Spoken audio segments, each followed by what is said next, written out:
Okay, on our final lap of the journey, we're looking at the Senate suspension of action on tax reform bills. The Nigerian Senate, they paused all actions on the tax reform bills following widespread public and political dissent. Deputy Senate President Jubrin Barau announced the suspension, directing the Finance Committee to halt public hearings while a special committee engages with the executive to resolve contentious issues. Amid opposition, particularly from northern lawmakers, concerns were raised about potential economic imbalances and unfair tax distribution. A meeting with the Attorney General and judiciary representatives is scheduled to address disagreements and foster unity. Mr. Biodun Sowunmi has joined us. He's a public affairs analyst to look into this issue. Good morning and welcome to the program, sir. Yeah, good morning. Majority of Nigerians, even without so much details about the tax bills, were in support of the tax reform bills because it showed some kind of sanity in that sector if it had passed all the readings and passed into law. Now the northern people are against it because of some concerns. I'd like to know what you feel about what is going on. The National Assembly has suspended it now, and they haven't given us a date that they will resume talks about it. Yeah, there have been the proposed reform bills, tax reform bills that generated loads of controversies, particularly from the north. While we have some northern political leaders supporting the initiatives being taken by government, we also have others, actually opposed to it, highlighting the fact that the north will be shortchanged, the northern states will be shortchanged if the reform bills were actually passed. The major concern, as highlighted so far, centered around the issue of derivation. And currently, the current division is clear. Is 20% derivation-based revenue currently, where all the VAT that comes in is only 20% out of it that will be shared, to the states where they are derived from. Whereas the proposed reform bills would actually take that to 60%, which is what the North is actually against, saying that it would reduce the revenue that will accrue to the North, and the North being less developed than the South will consequently suffer. Another argument, considered by the North is that the Lagos State and some other states in the Southwest will also be shortchanged. But these are far from the truth. In the first instance, when you look at the VAT system, sharing system, is quite unfair. And, taxation laws should be, fair, equitable, and just to all.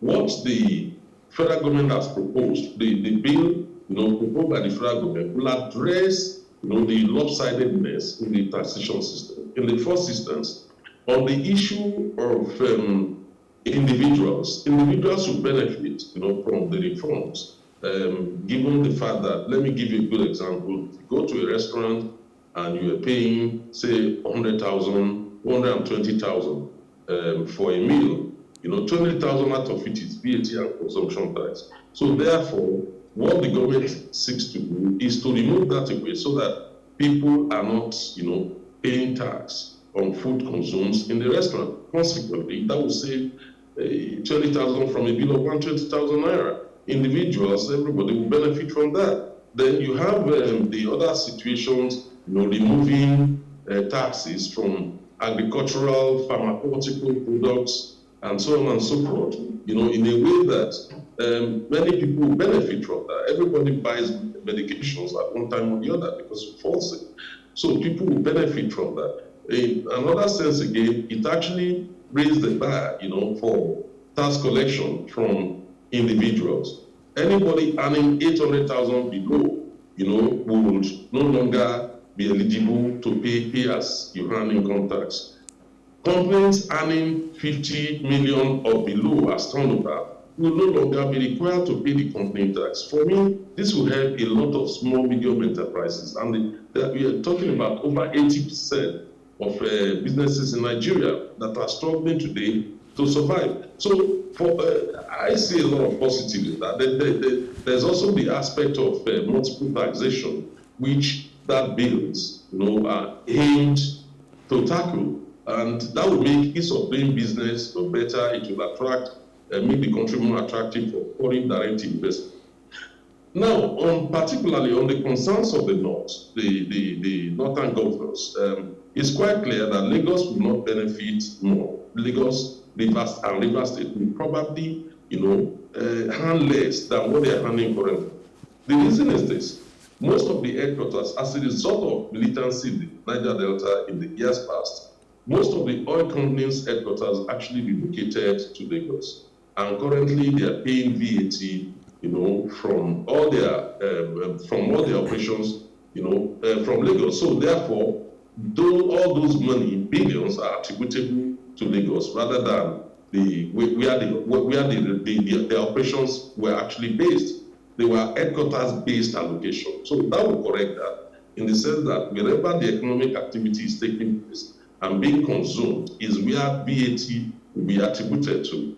If you take away look at other aspects, for instance, the aspect relating to betting.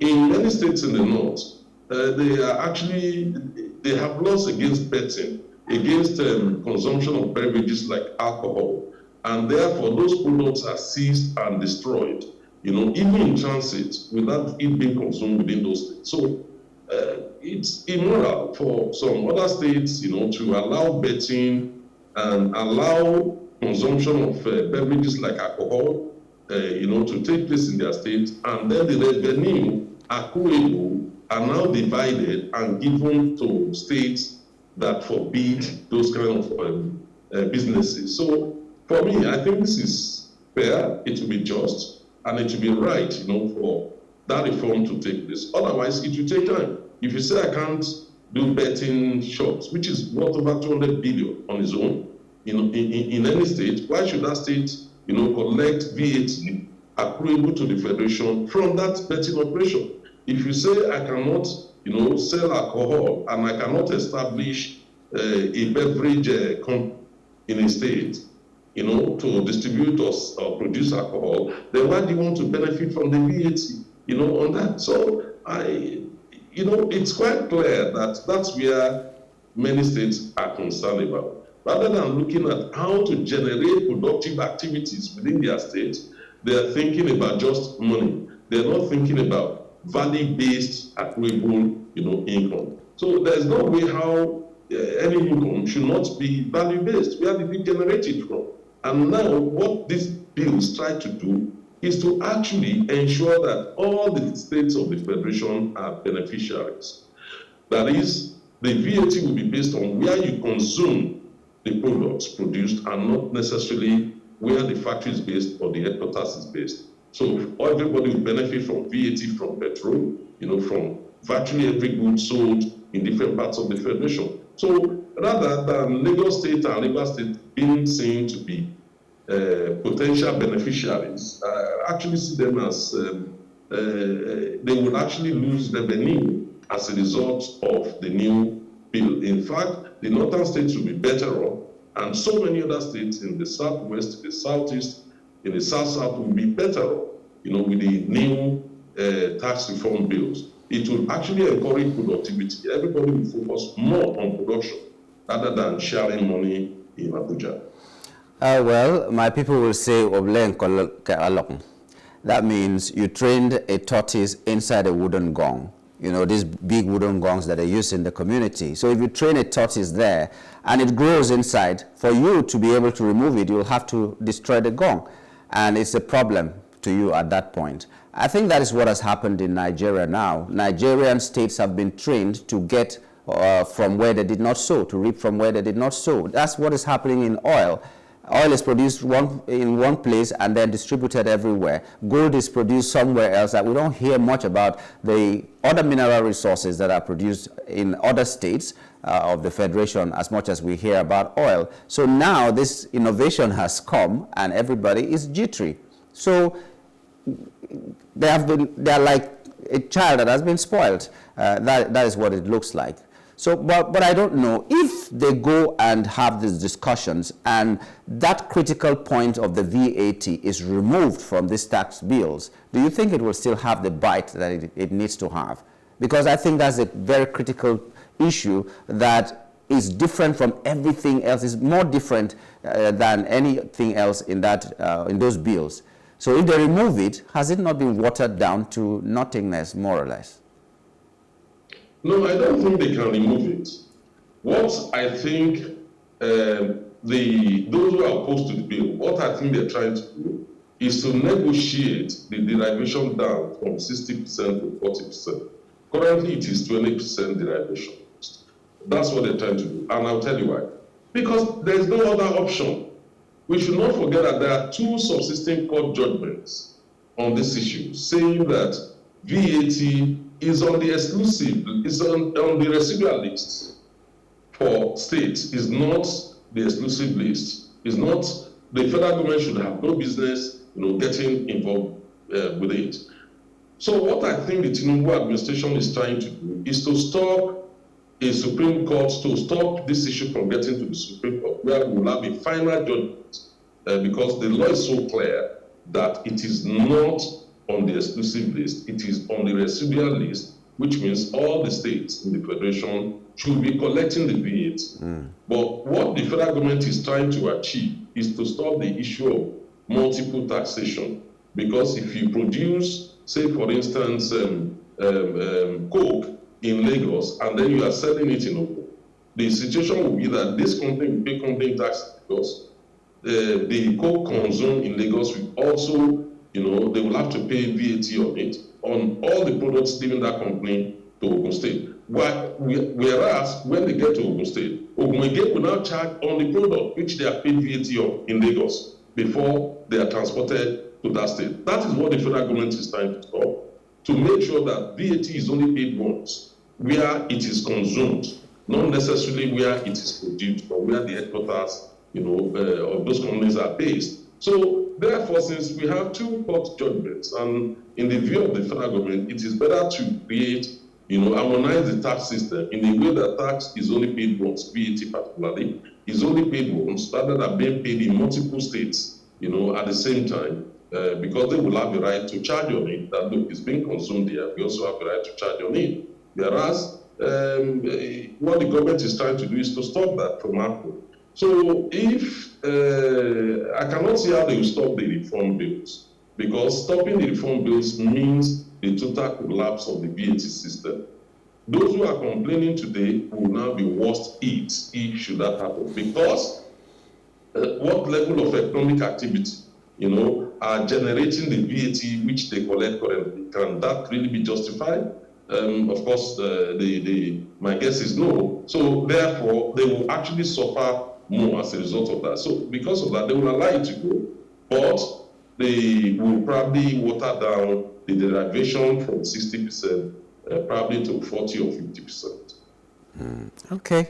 Well, let's hope for the best, because you are saying that they are going to negotiate and it comes back to 40%. Do you think that will be fair at that point? Well, what they're seeking to achieve is a kind of progressive increase in the percentage based on derivation. That is my view. All the noise and the claims we are hearing currently, are meant, they are part of methods of negotiating their own position. That's exactly what they are trying to do, hoping that instead of the whole system collapsing, maybe federal government and all the other states, particularly in the South, will settle, for something like 40%. That is what they are trying to achieve, in my view, because they don't even want the system to collapse, the current system. Because if it collapses, a lot of revenue that goes to, particularly northern states, will no longer be allocated to them. The current tax system is, and the VAT system is unjust, it's unfair, and therefore they are only looking at how to delay the full implementation. And I have no doubt maybe they will succeed. It's just a matter of lobbying the other state governments, to agree not to proceed on the basis of the existing court judgments. to Supreme Court. But even if things work, the federal government can approach the Supreme Court for a final decision. I don't think that is what they are interested in. So a lot of blackmail is going on. Oh, you won't get second time. Oh, this is anti-North. This is pro-Lagos or pro-Rivers, particularly coming from Governor Zulu, Professor Zulu. Of course, these are not. Nobody is actually talking about the real issue. The real issue is about derivation percentage, which has been raised to 60% in the new bill. Well, even if everything worked perfectly and the bill had been passed to law, do you think the implementation should have started immediately, or it should have been given some time for the states to readjust? Again, that is part of what Professor Zulu, was advocating for. When he made reference to the issue of the PIB, that before the PIB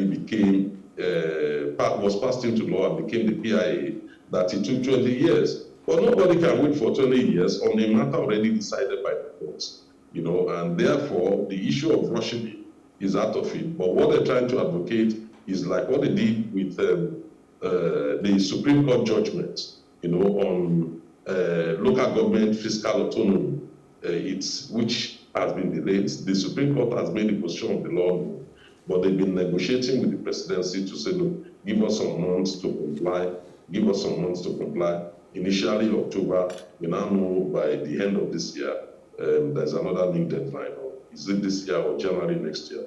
There's another new deadline to encourage other states to allow them, to comply. I think that's part of the negotiations which those who are opposed to it are talking about, so that they can build some flexibility. Don't let it start immediately. Let's give it 6 months or 1 year so that it does not disrupt the budget which they have already planned. All right, let's leave it at that and see what the outcome is. But Nigerians were united in a lot of ways regarding these bills, and I do hope that no matter what is removed or put, it will still be, will still have the spirit that we saw in them. Would like to thank you, Mr. Sowunmi, for coming on the show this morning and sharing your thoughts with us. Thank you for having me. Mr. Biodun Sowunmi is a public affairs analyst, and we're looking at the suspended tax reform bills at the National Assembly. That's how we wrap it up on the show this morning. We'd like to thank you for being a wonderful audience, and we hope that you'll rejoin us tomorrow for another edition. In the meantime, my name is Nyamgul Agaji. Thank you for being there.